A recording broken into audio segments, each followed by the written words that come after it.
En fait, ce que les gens ne saisissent pas, et surtout en Afrique, la création de contenu, c'est tout le monde qui doit le faire. Peu importe le métier. Ah oui. Peu importe le métier.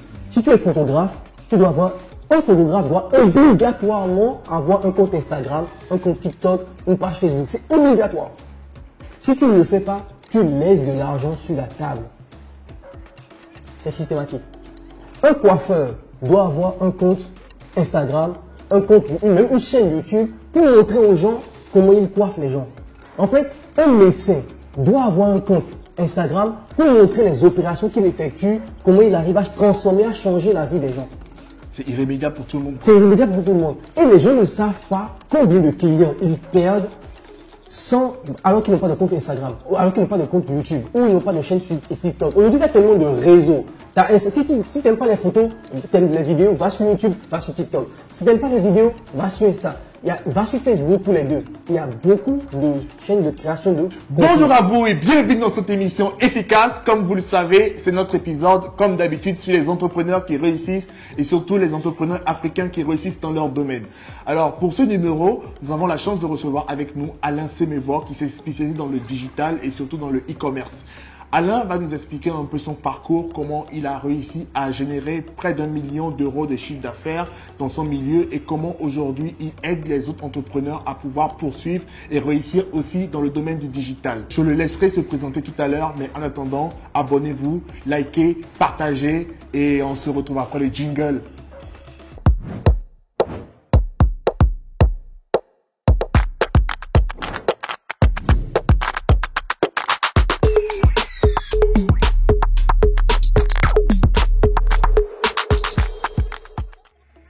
Bienvenue à vous. Comme toujours, je vous avais dit, c'est l'émission efficace sur les entrepreneurs qui réussissent et je vais dire aujourd'hui la bienvenue à Alain. Bienvenue Alain.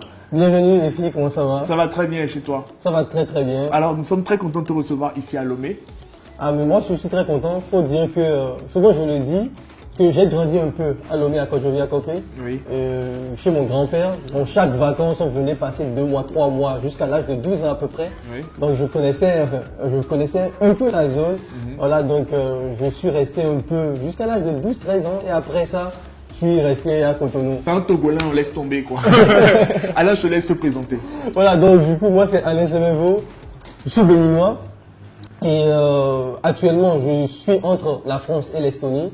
J'ai eu un parcours, un peu classique comme tout le monde. Hein. J'ai fait mes études normales au Bénin.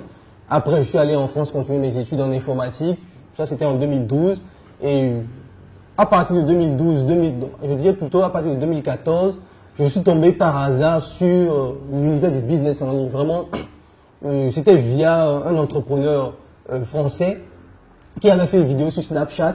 Les escroqueries sur Snapchat à l'époque. Et j'étais tout curieux, j'étais parti voir la vidéo. Et tu connais Google, en fait, c'était une stratégie de growth hacking qu'il avait fait en fait à l'époque. Oui. La vidéo avait fait 700 000 vues. Et bon, moi j'étais un peu là, j'ai regardé la vidéo, j'ai dit ah ouais et tout. Et après, tu connais YouTube, il commence à me présenter du business en ligne, L'algorithme. L'algorithme commence à me présenter des gens dans le monde du business en ligne. Et c'est là que je me suis dit ah putain, il y a des gens qui voyagent toute l'année, qui font de l'argent et qui sont tranquillement chez eux, tu vois. Et voilà, ils sont pas dans le métro, boulot, dodo. C'est ce truc-là que j'ai envie de faire. Donc c'est comme ça, à partir de 2014, avec beaucoup de circonstances parallèles, j'ai un ami qui s'est lancé dans le marketing de réseau, qui m'a mis dedans. Après, j'ai abandonné le marketing de réseau très rapidement, au bout de 3-4 mois. Je me suis dit que ça, c'était pas fait pour moi. J'étais pas avenant parce qu'à l'époque, le marketing de réseau, c'était sur le terrain. Tu vois, c'était pas digitalisé comme aujourd'hui. Il fallait aller sur le terrain, faire des conférences, convaincre des gens pour prendre le produit, etc., etc. Et moi, c'était pas ma nature. J'aime rester chez moi. Donc, du coup, rapidement, j'ai abandonné. Mais après ça, j'ai testé plein de business en ligne. J'ai découvert tous ces gars-là, les Olivier Roland. Oui. J'ai fait du blogging.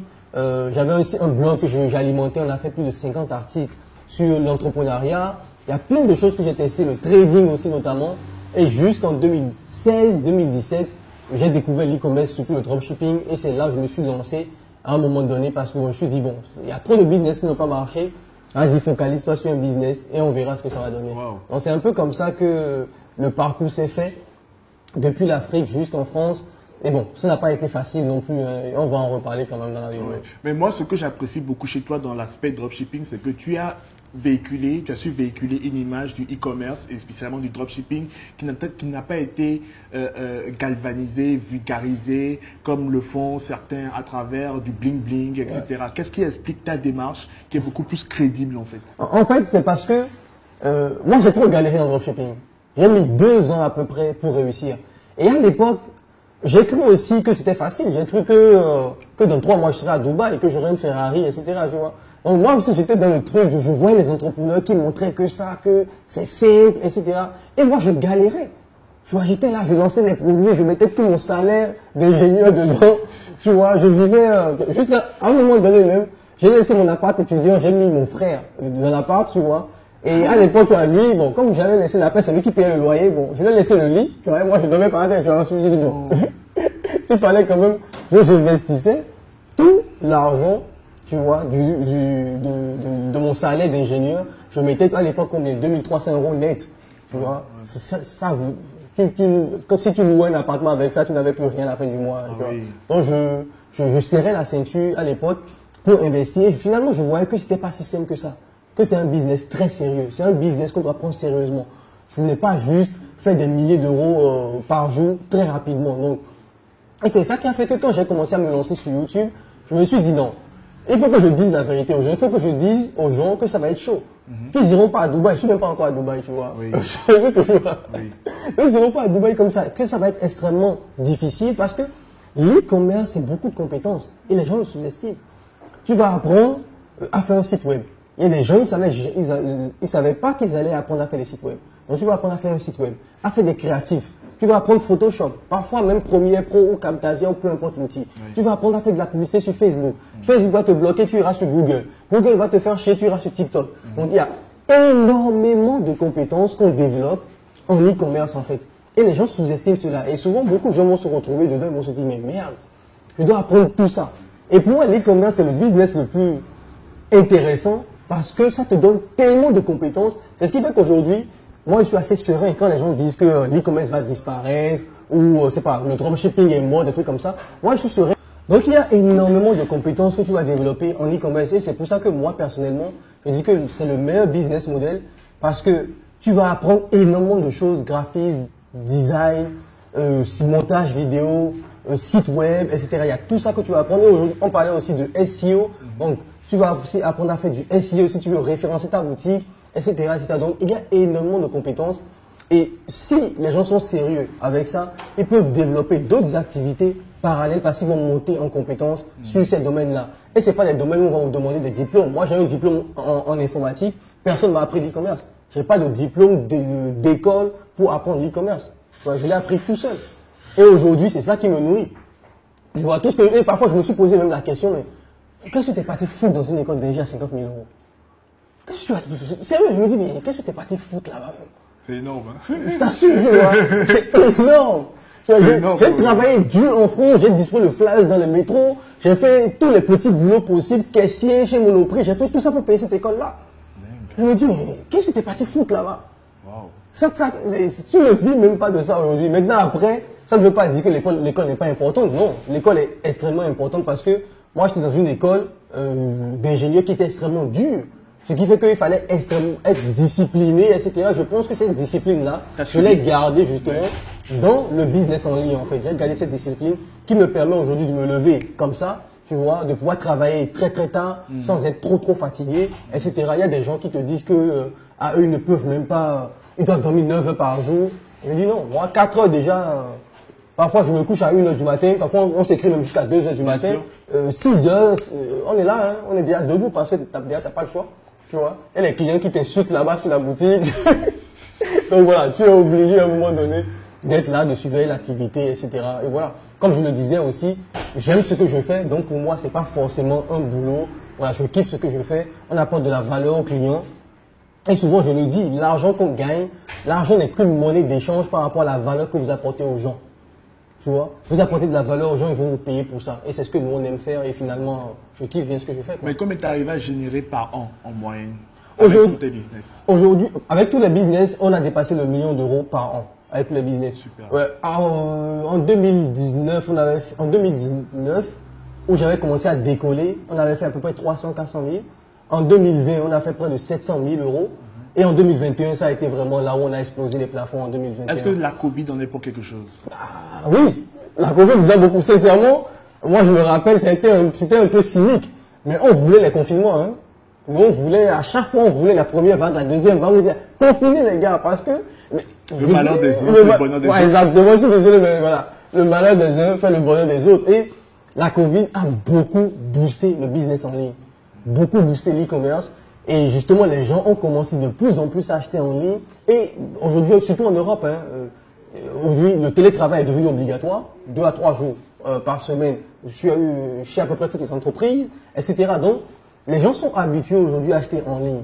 Donc voilà, nous, on a su se positionner et vraiment, ça nous a tous aidé. Beaucoup de gens ont fait leurs plus gros chiffres pendant ce type de coronavirus. Oui. Tu vois, donc, nous, ça ne nous dérangeait pas trop. En fait, on voulait même qu'on reconfine encore parce que quelque part, à chaque reconfinement, ça boostait les ventes. Les gens se retrouvaient à la maison, s'ennuyaient Ah oui. et commandaient en ligne en fait. Mais c'est énorme en fait. Ça veut dire à quel point vous jouez aussi en fait sur l'actualité et les tendances comme dans le trading. Oui, exactement, parce que j'ai fait du trading aussi. Et c'est là que je me suis rendu compte que le dropshipping, c'était aussi ça. Parce que tu dois jouer sur les tendances, sur les actualités aussi. Et ça te permet justement de pouvoir voir qu'est-ce qui marche, qu'est-ce qui ne va pas marcher, c'est quoi les tendances au niveau des produits. Et c'est comme ça que tu peux scaler ton business aussi en e-commerce. C'est exactement comme le trading. Ça suit aussi les tendances, ça suit aussi des courbes, etc. Aujourd'hui, je suis content de vous le dire. Je collabore avec Alain Sénévor quand nous travaillons sur tout ce qui concerne surtout son compte Instagram et pourquoi passer les autres réseaux sociaux, mais surtout en fait sur tout ce qui concerne la partie créative avec la mine qui s'occupe aussi de la publication et des idées de contenu de la rédaction. Alors Alain, moi, la première question que moi j'ai à te poser, qu'est-ce qui t'a motivé à déléguer des tâches? Parce que tu pourrais aussi le faire, tu le faisais avant nous. Ouais. Qu'est-ce qui t'a motivé à accepter cette collaboration, à vouloir déléguer des tâches? C'est par souci de scalabilité, pour aller plus vite, ou bien parce que tu t'es dit, bon voilà, je préfère confier ça à une agence? C'est quoi tes motifs? En fait, c'est parce que moi personnellement, en 2020, en 2022, je me suis dit, ma stratégie aujourd'hui, c'est d'exploser sur les réseaux sociaux. Parce que beaucoup de gens me découvrent et ils me disent tout le temps, mais Alain, personne ne te connaît. On voit ce que tu fais sur YouTube, on voit la valeur que tu apportes, mais personne ne te connaît. Tu n'es pas sur Instagram, les gens ne te connaissent pas et c'est dommage en fait.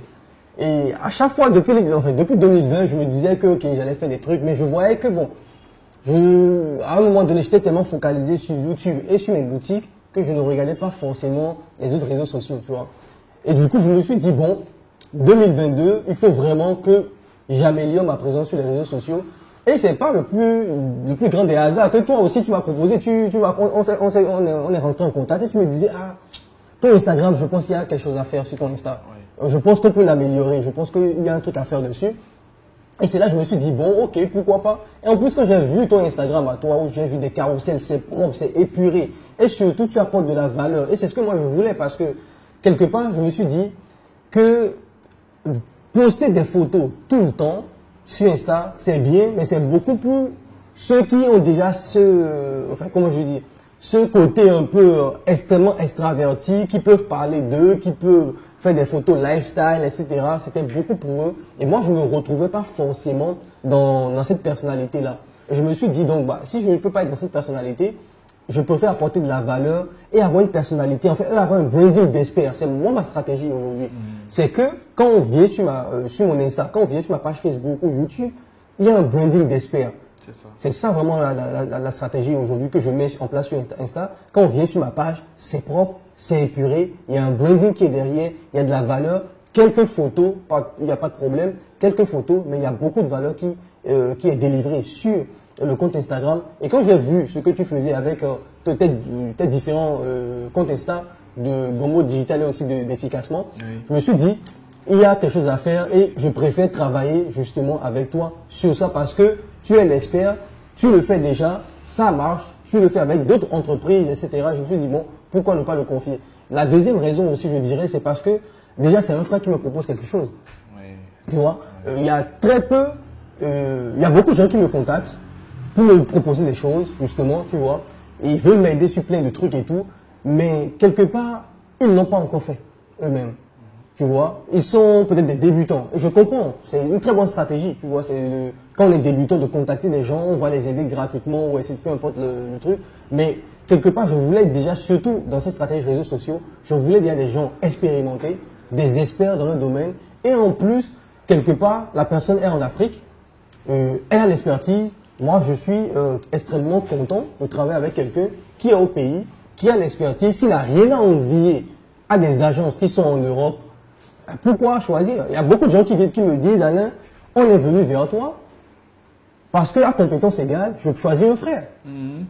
Je comprends. Et beaucoup me disent, à compétence égale, je choisis un frère parce que pourquoi aller prendre des coachings chez des Européens, chez d'autres personnes, alors que j'ai un frère qui a la même compétence et qui délivre des résultats. C'est clair. Et du coup, quand moi je vois le boulot que tu fais, pourquoi je vais aller confier la gestion de ma chaîne à d'autres personnes alors que je sais qu'il y a un frère qui a la compétence, qui délivre des résultats.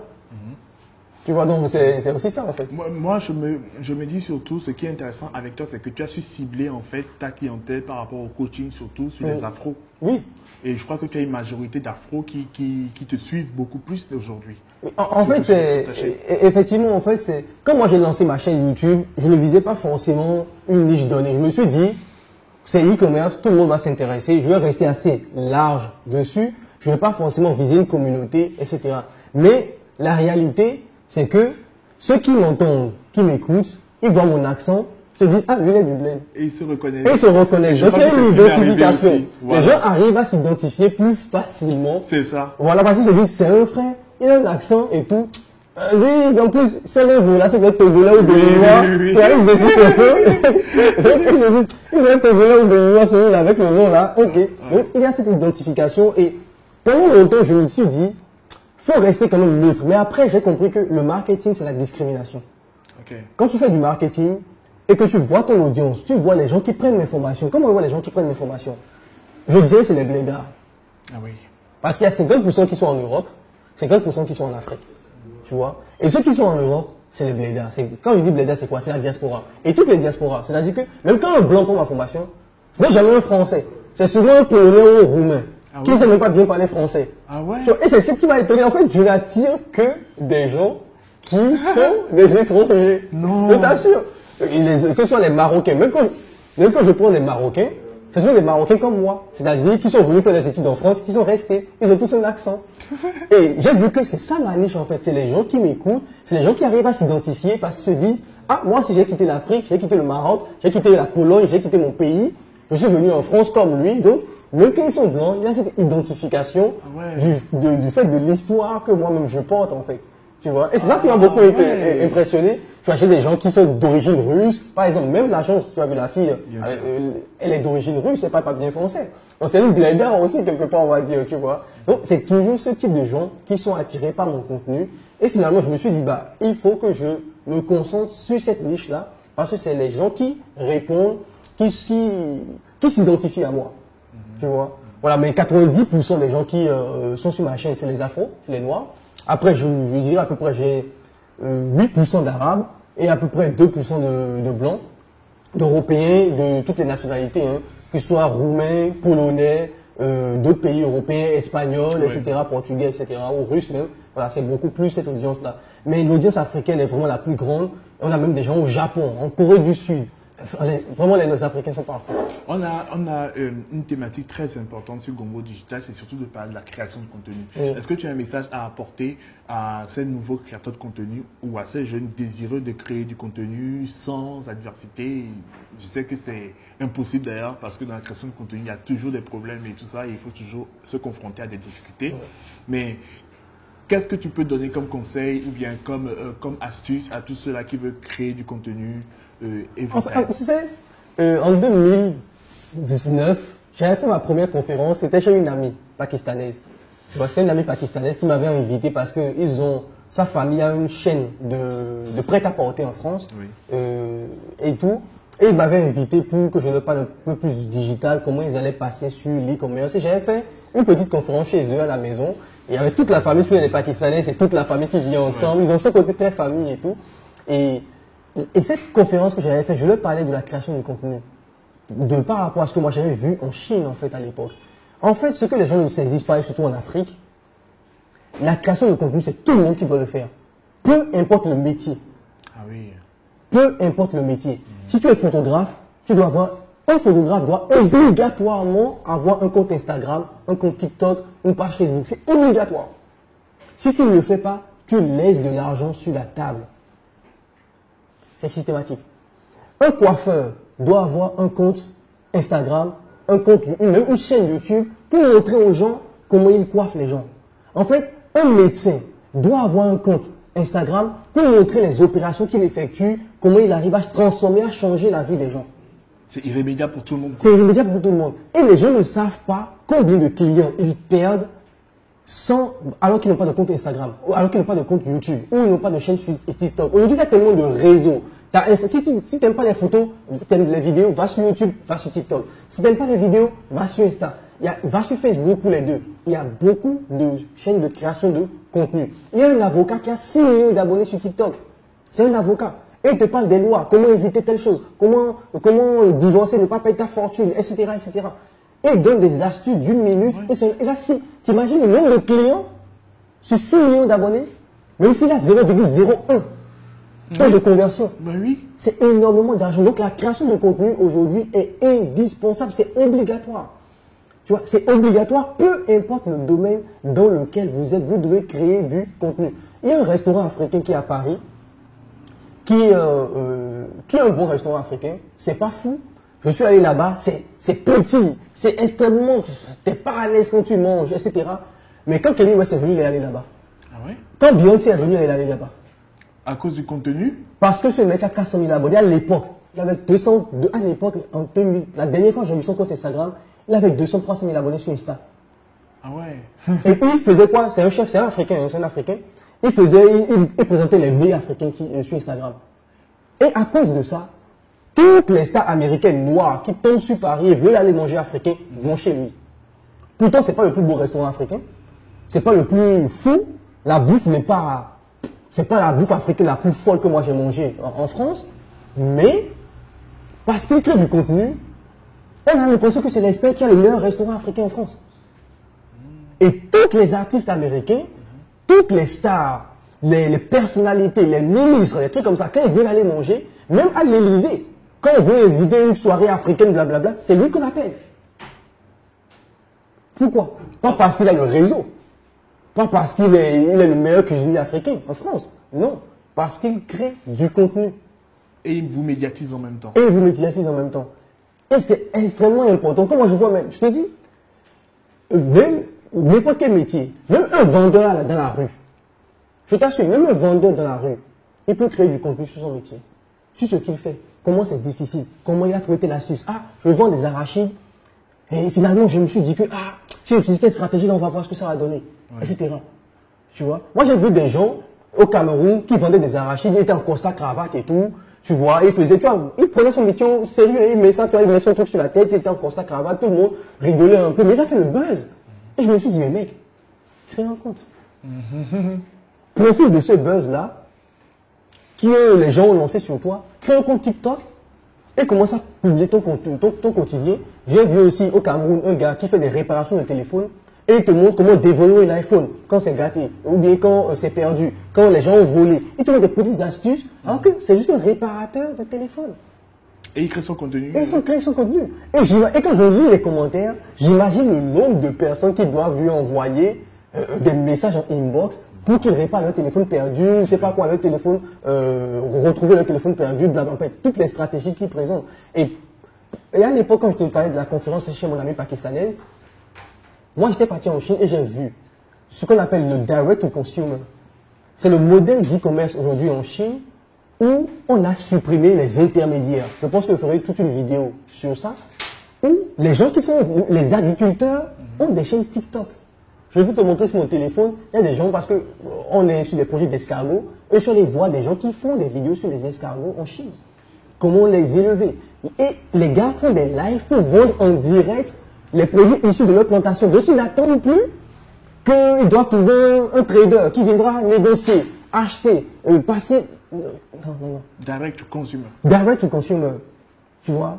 Donc, le gars au village, directement, il a son champ, il fait de la création de contenu sur son champ, sur comment faire de la tomate. La tomate n'est pas bien, j'ai une mauvaise récolte, comment prévenir les mauvaises récoltes. Enfin, peu importe le type de contenu qu'il fait, il peut le faire, mettre ça sur TikTok, mettre ça sur YouTube ou sur Insta, ça va lui rapporter énormément de ventes. Et les gens sous-estiment cela en fait. Sous-estiment énormément. Surtout dans les pays comme les nôtres, en Afrique, où il y a encore beaucoup de choses à faire dans le domaine, dans ce domaine de création de contenu. En fait, c'est l'Eldorado en termes de création de contenu. Ouais. Tu vois, moi, je vois des gens qui créent des business extrêmement bien. Ils investissent des millions de francs CFA pour avoir le plus beau restaurant sur Cotonou. Mais, ils n'ont même pas de compte Insta. Mais ils n'ont pas de compte, ouais. Et je leur dis, les gars, vous ne savez pas combien d'argent vous êtes en train de laisser sur la table. Non, je te dis, il faudrait même coacher ces gens-là, en fait, tu vois, pour leur expliquer. Et c'est fou que Semevo en parle parce que nous avons remarqué que beaucoup de personnes investissent beaucoup dans tout ce qui est physique. C'est Oui. très bien, c'est surtout au bled que je vois ça. Oui. Mais après, tout ce qui est digital, etc., on voit carrément pas de visibilité. Oui. Et je crois que c'est beaucoup plus le contraire en Occident parce que ce qui Oui. est marrant là-bas, c'est que on voit des trucs tellement jolis, mais quand vous vous rendez sur place, c'est pas forcément fameux, Oui, quoi. oui. Et je crois que c'est ça, en fait, qui fait qu'ils ont leur force et nous devons aussi en profiter pour pouvoir essayer d'équilibrer un peu plus Ouais. la balance. Mais pour revenir au e-commerce, y a-t-il eu des moments où tu as perdu beaucoup d'argent? C'est parce que ça n'a pas été facile. Tu en as perdu beaucoup et tu t'es dit que tu allais arrêter. Oui, c'est comme dans tout business. Hein. Dans tout business, tu perds de l'argent. Moi, ce qui a fait que je n'ai pas arrêté, même quand j'ai perdu beaucoup d'argent. Souvent, je donne les chiffres de 15 000, 20 000, mais j'ai perdu trop d'argent. Je ne peux même pas compter parce que pendant 2 ans, tout mon salaire passait dedans. Quand je payais le loyer 700 € et j'étais payé 2300 net, tout le reste rentrait dans l'e-commerce. Parce que bon, à l'époque, j'ai ma mère qui me faisait aussi à manger. Donc voilà, côté bouffe, et comme moi, je ne suis pas quelqu'un qui aime manger dehors, Oui. d'habitude, donc côté bouffe, je ne dépensais pas de l'argent côté bouffe, tu vois. Donc tout, je peux dire, pendant un an et demi, j'ai mis 1500 € minimum par mois dans ce business, Ah ouais. tu vois. Donc j'ai mis énormément d'argent pour essayer de le développer. Et pourquoi j'ai pas arrêté malgré les échecs? C'est parce que tous les business que j'ai fait par le passé, que ce soit le marketing de réseau, le marketing d'affiliation, le trading que j'ai fait, le blogging, j'ai connu des gens dans ces business-là, des partenaires dans ces business-là, qui ont réussi. Dans le trading, aujourd'hui, il y a un gars, le gars qui m'a mis dans le trading, aujourd'hui, dans le marketing des réseaux, je dirais plutôt, il s'appelle Rodrigue Sodanson. Aujourd'hui, c'est un entrepreneur à succès, il fait des conférences partout dans le monde. Et c'est un béninois. Ouais. Tu vois. Oui. Et c'est lui qui m'avait mis dans le domaine en 2013-2014. Ah oui. Aujourd'hui, il est multimillionnaire. Il n'a pas abandonné. Oui. Pourtant, moi, j'ai lâché. Oui. 3 mois après. Je vois. Tu vois. Oui. Donc, tous les business que j'ai fait où j'ai abandonné, j'ai vu des gens réussir dans ces business-là. Donc, je me suis dit, mais comment j'abandonne pas? C'est pas possible. Parce que je ne peux pas faire, oui, ça ne marche pas. Non, il y a des gens qui gagnent de l'argent avec. La deuxième chose pourquoi je n'ai pas abandonné, c'est l'e-commerce, surtout le dropshipping, c'est le business où tu vois des gamins de 16 ans, 17 ans, 18 ans faire des centaines de milliers d'euros par mois. Moi, j'étais dans un groupe Facebook à l'époque, en 2017, 2018 à peu près. Il y a un jeune homme américain de 16-17 ans qui galérait. On était tous des débutants. Il galérait, postait comment je fais ci, comment je fais ça. Et 6 mois, 7 mois après, le mec il publie 70 000 $ dans la journée, today, 70 000 $. J'étais là, j'ai dit, mais attends, à quel âge? À quel âge? Et je me suis dit, mais c'est une insulte. Toi, t'es là, t'as 30 ans et tout, tu vois des gars. Je me suis dit, c'est pas possible. C'est dingue. C'est pas possible. Tu vois, ouais, ce petit-là, il peut faire aussi un manque de respect. Tu vois, c'est un manque de respect. Et Tu vois. ça t'a motivé, ça t'a Et c'est là que je me dis, non, là, il faut pas abandonner. Les gens abandonnent trop tôt. C'est ça le problème. Ouais. Avant de finir, est-ce que tu as des perspectives d'avenir et des conseils à donner à notre audience, etc.? Ton audience est beaucoup plus sur tout ce qui est marketing digital, création de contenu. Donc c'est comme ce que je disais tout à l'heure. Si vous êtes intéressé par le marketing digital, la création de contenu, regardez déjà ce que vous faites déjà dans votre propre vie. Il y a tellement de business à lancer dans le marketing. Moi j'ai un ami qui à l'époque on était au bled, il est en France avec moi aujourd'hui, il organisait des cours de répétition. Tu vois, en maths physique, on était très chaud en maths physique. Moi, c'est même une des choses qui m'a beaucoup aidé. On était très chaud en maths physique. Donc, il organisait des cours de maths physique pour aider les enfants, etc., à devenir meilleurs en maths physique et tout. Tu vois. Et c'est quelque chose qu'il a scalé à un moment donné. Il gagnait genre des 100 000 par mois, des trucs comme ça, 100 000 francs CFA par mois. Tu vois. Alors qu'il y a beaucoup de gens qui payaient avec 10 000 francs, 20 000 francs par mois parce qu'ils avaient réussi l'étudiant. Lui, il groupait les gens, etc. Et après, je me suis dit, mais il peut créer des choses sur ça. Créer du contenu sur ça. Tu vois. Moi, je vois des gens qui donnent des cours de maths sur YouTube. Qui ont des petites agences. Tu vois. Donc la création de contenu, le marketing, etc.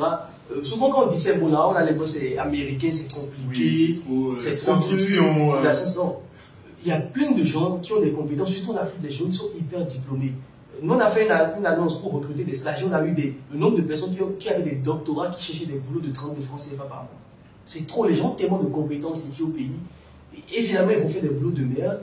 Ils sont frustrés parce qu'ils n'aiment pas ce qu'ils font, mais ils sont obligés parce qu'à l'Afrique, il faut payer le loyer. Tu vois, il y a beaucoup de choses que vous pouvez faire, les gars.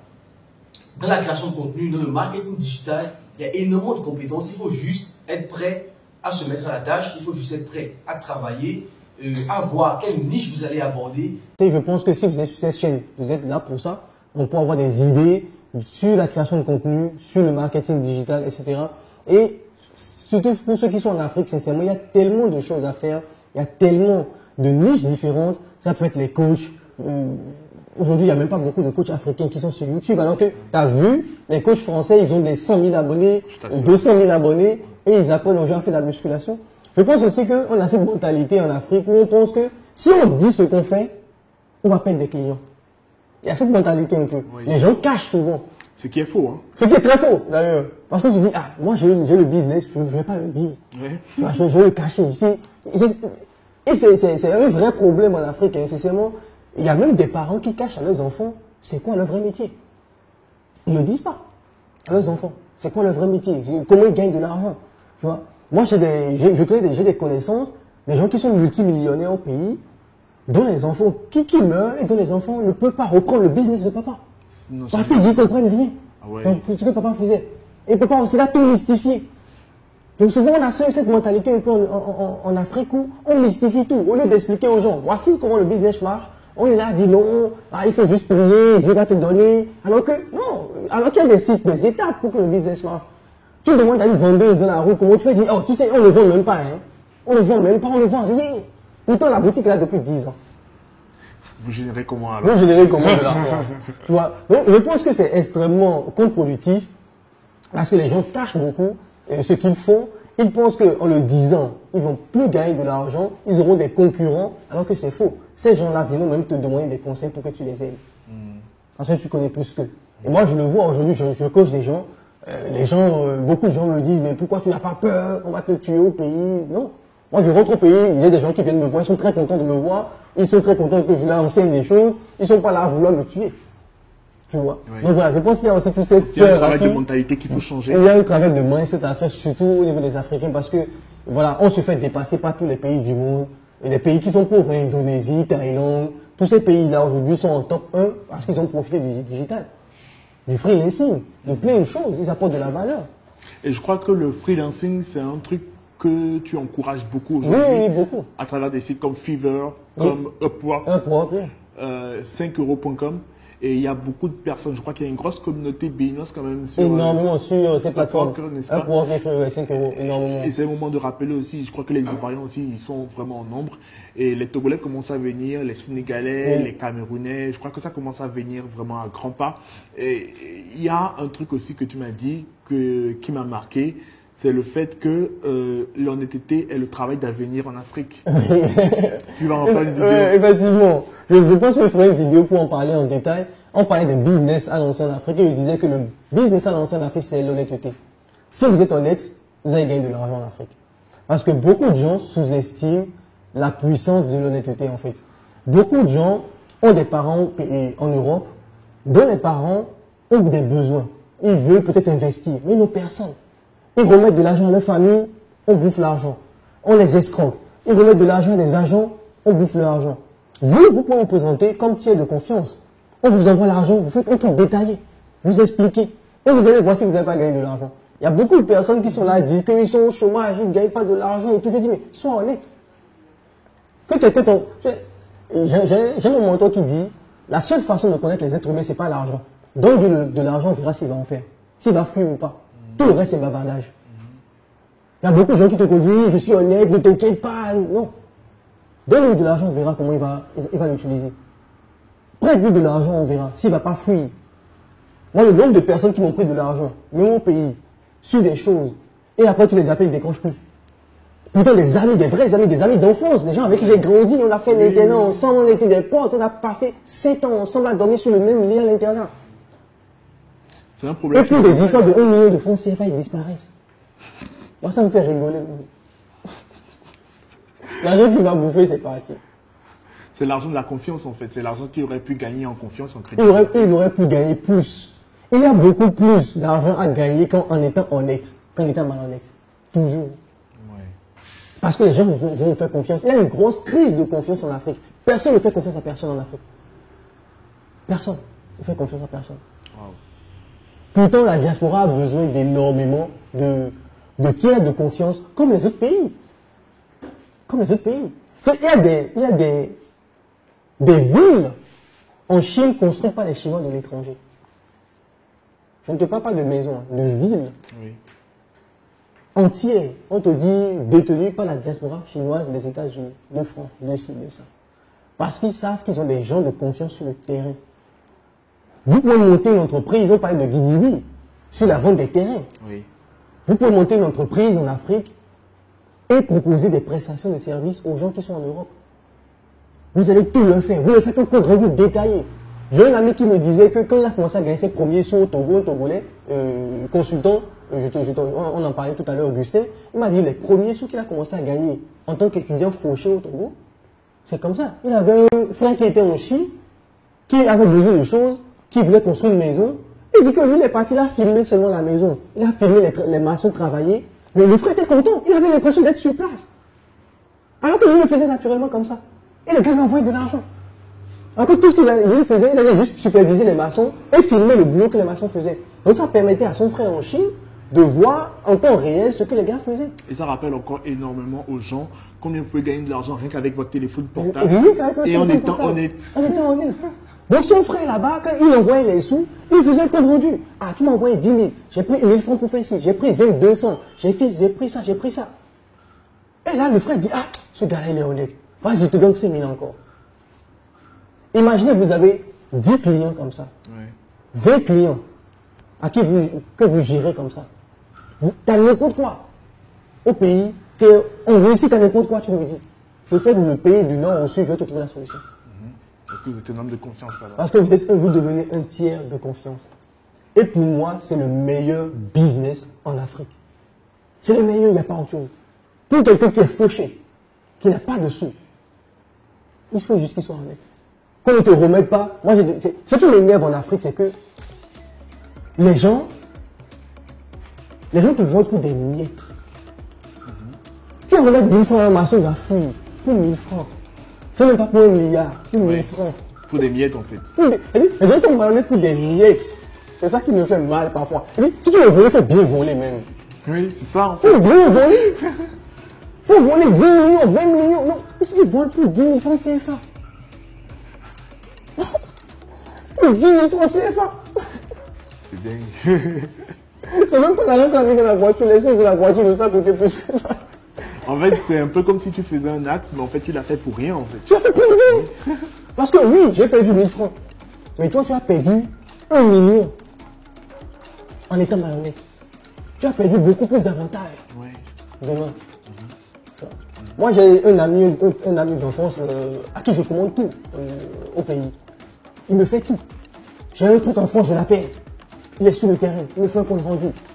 Je voulais louer une maison à Cotonou, il a tout fait. Il a loué, il a acheté les meubles, il a meublé, il a tout fait, le compte rendu et tout. Mais chaque déplacement, je le paye.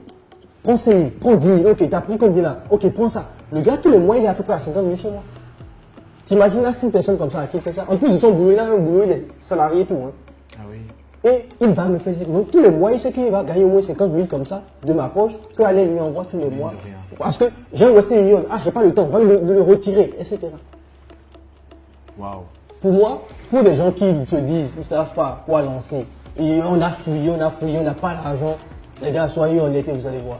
Il y a trop de choses à gagner en étant honnête. Mais c'est énorme. Il y a tellement d'opportunités aujourd'hui à gagner avec l'argent du digital. Du digital, si oui, je peux bah le oui, dire clairement hein. comme ça. Écoute, Alain, moi, je te remercie Merci beaucoup. d'être venu et je te souhaite encore un bon vent. Merci beaucoup. N'hésitez pas à vous abonner à sa chaîne. Vous trouverez tout dans la description. Likez la vidéo, partagez la vidéo et le plus important, abonnez-vous. On se revoit dans le prochain épisode efficacement. Bye bye. Bye.